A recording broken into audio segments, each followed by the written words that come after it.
Nandito ako sa tapat ng bahay ng lola ko. Dito si Gian. Hindi.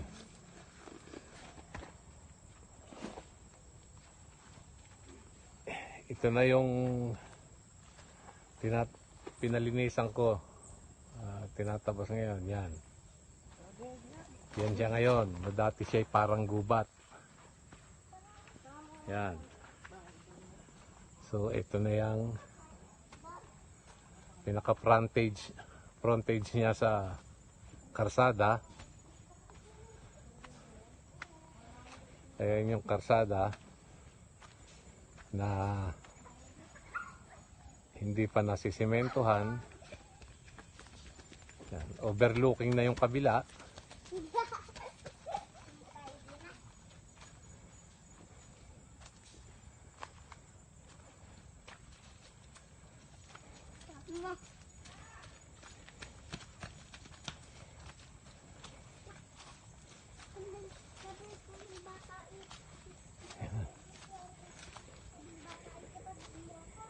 Ito yung karsada. So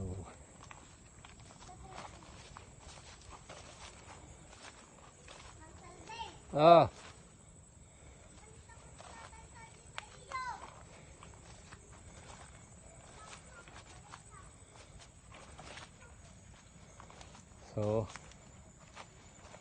ayan ang karsada. Ito hanggang dito. Yan.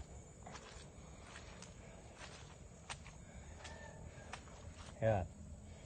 Hanggang dyan.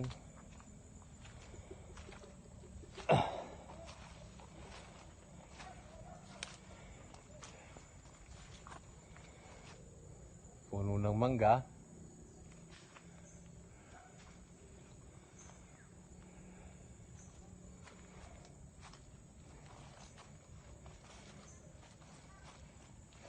Ito hindi pa nalilinis yan eh.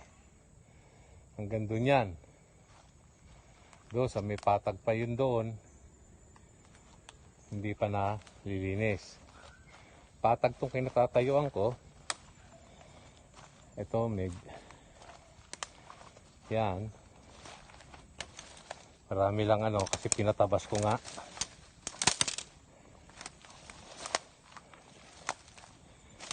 Ito na siya nung mahawan. So, hindi pa tapos. Wala pa sa kalahati. Ayun pa yung yung tatabasan. Ito yung pinaka na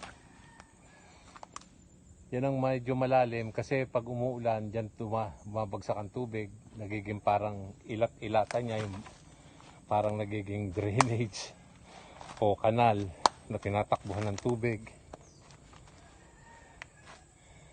Yan.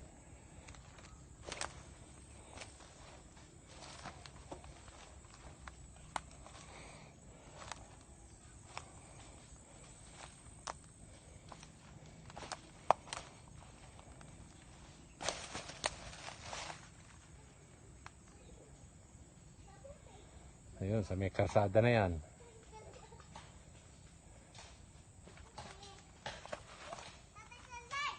Oh.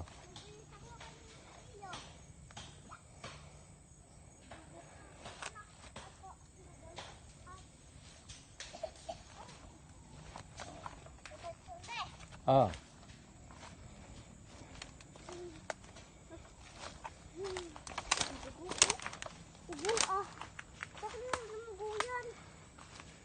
Ayun yung bahay ng aking lola. Ayun yung natatabas na. Ito puno ng kakao.